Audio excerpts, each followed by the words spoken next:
Weitern. Wir kommen zum Autotest. Diesmal ist es ein Wagen aus der reichen Palette von Renault, nämlich ein R14. Er steht mit rund 11.900 Mark im härtesten Feld der deutschen Konkurrenz. Ob seine Technik und seine Form ausreichen, diesen Konkurrenzkampf zu bestehen, das untersuchen wir jetzt. Im Autotest der R14 TL.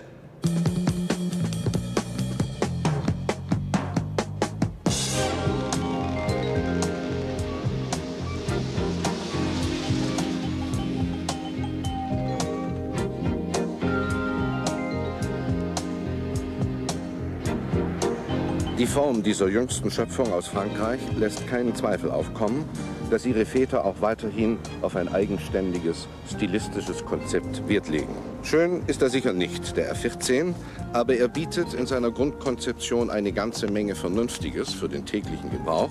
Ein Punkt, auf den die Franzosen schon von jeher geachtet haben, auch wenn dies manchmal auf Kosten einer gefälligeren Optik geht. Der R14, ein bisschen über 4 Meter lang, also beispielsweise 30 Zentimeter länger als ein Golf, verwöhnt mit großzügigen Innendimensionen und so viel Platz, dass 4 Personen auch wirklich bequem sitzen können. Man hat genügend Bein- und Kopffreiheit, fühlt sich rechts und links nicht beengt. Es ist den Franzosen gelungen, das kompakte Auto bis in den letzten Winkel in nutzbaren Platz umzusetzen. Diese Grundidee hat auch nicht Halt gemacht vor dem Kofferraum, der mit ein paar Handgriffen in eine imponierende Ladefläche umgewandelt werden kann. 5 Türen gehören zur Serie. Die Innenausstattung selbst berücksichtigt das Notwendige. Im Einzelnen gibt es da allerdings noch eine Menge zu verbessern. Die Scheibenwaschanlage muss mit dem Fuß bedient werden. Das ist ebenso antiquiert wie die unnütze Kombination des Lichtschalters mit dem Knopf der Signalanlage. Der Motor 1218 Kubikzentimeter, 57 PS oder 42 Kilowatt. Er liegt quer zur Fahrtrichtung und ist eine durch und durch moderne Konstruktion mit viel Aluminium, einer oben liegenden Nockenwelle, die über eine Kette angetrieben wird, mit einem Querstrom-Zylinderkopf, wobei Achsantrieb, Differential und Getriebe genau unter dem Motor angesiedelt sind. Der Motor des R14 eine saubere, weich laufende Angelegenheit. Aber eines ist noch festzuhalten, er stammt nicht von Renault. Er stammt von Peugeot und tut dort seit einigen Jahren, allerdings in einer kleineren Version, im Typ 104 Dienst. Das Erste, was einem beim Fahren missliebig auffällt, ist das äußerst unpräzise Schaltgestänge. Selbst wenn man sich mit seinen Eigenheiten vertraut gemacht hat, gibt es seinen Widerstand gegen das Einlegen der Gänge, vor allen Dingen des ersten, nicht auf. Die Schaltung also unpräzise, ungenau und schwammig. Renault wird gut daran tun, hier schnellstens Abhilfe zu schaffen, denn das ist ein Punkt, der das Fahrvergnügen ganz eindeutig mindert.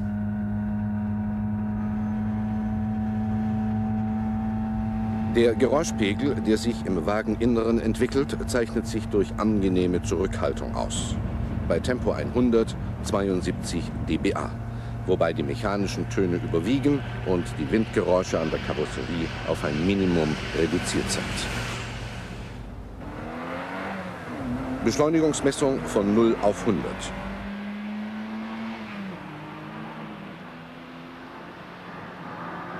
Seine Höchstleistung erreicht der Motor bei 6.000 Touren.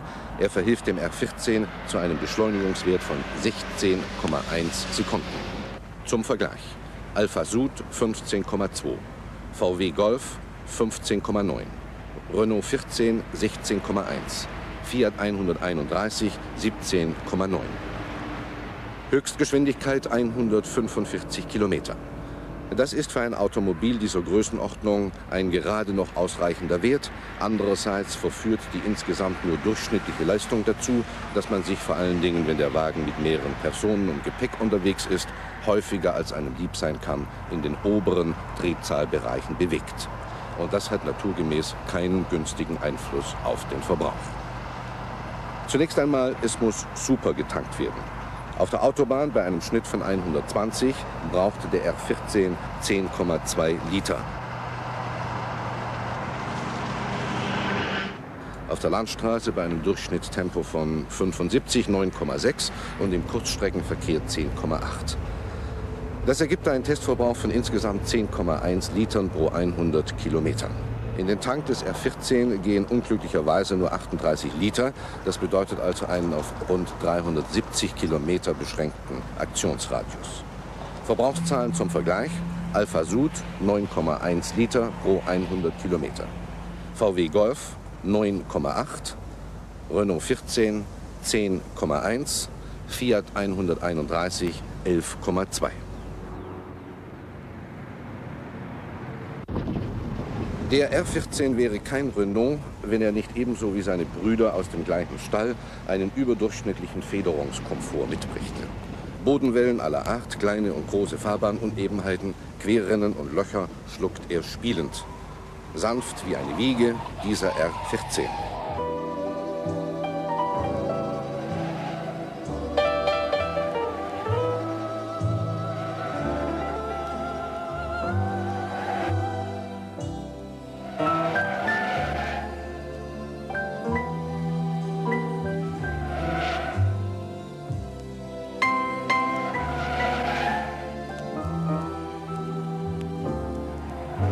In Kurven untersteuert der frontangetriebene Wagen leicht, das heißt, er drängt mit dem äußeren Vorderrad nach außen.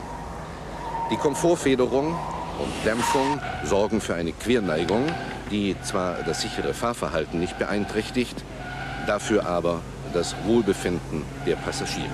Komfort ist sicher eine gute und notwendige Sache, aber er hat eben nicht nur seine Aufgabe in einer dementsprechenden Federungsabstimmung zu erledigen. Zum Komfort gehört unter vielem anderen natürlich auch zurückhaltende Reaktionen in anderen Fahrsituationen.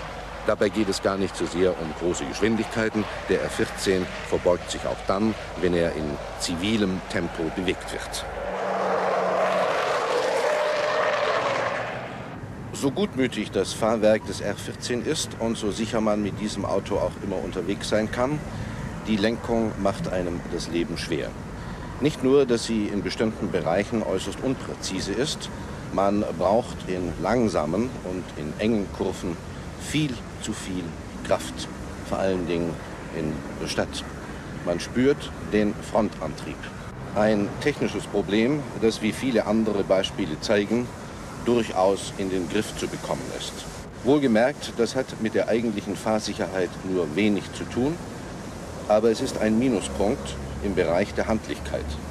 Daran kann auch ein Wendekreis von 10 Metern und 20 nichts ändern. Bei Seitenwind benimmt sich der R14 ordentlich. Auch wenn er wie hier mit einer gewaltigen Böe von 100 Kilometern Geschwindigkeit von der Seite angeblasen wird, ist mit bösartigen Reaktionen nicht zu rechnen. Abweichung vom ursprünglichen Kurs 2,20 Meter. Nicht ganz unempfindlich dagegen erweist sich die Zündanlage. Sie ist offensichtlich für Feuchtigkeit empfänglich. Bei dementsprechenden Straßenverhältnissen ist Vorsicht am Platz. Ein Lob ohne Einschränkung verdient sich die Bremsanlage. Sie arbeitet nicht nur zuverlässig und präzise, auch wenn sie stark belastet wird, gibt es keinen Grund zur Klage.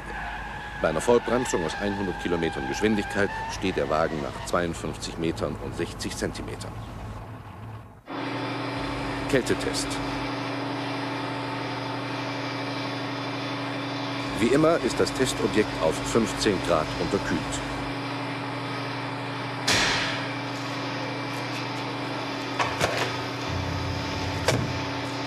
Der R14 ist mit einem Choke ausgestattet, springt an, als sei nichts gewesen und als wolle er andere Minuspunkte wieder wettmachen.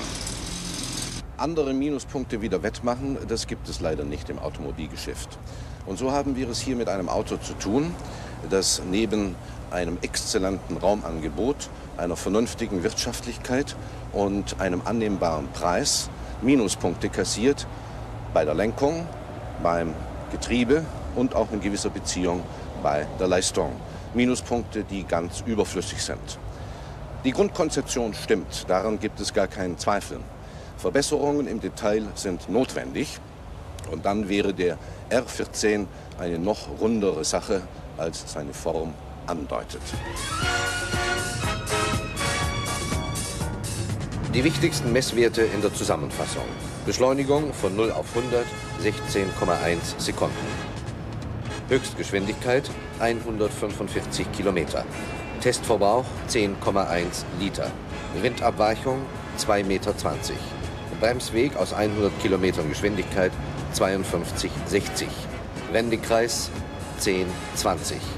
Geräuschmessung 72 dBA. Unverbindliche Preisempfehlung ca. 11.900 Mark.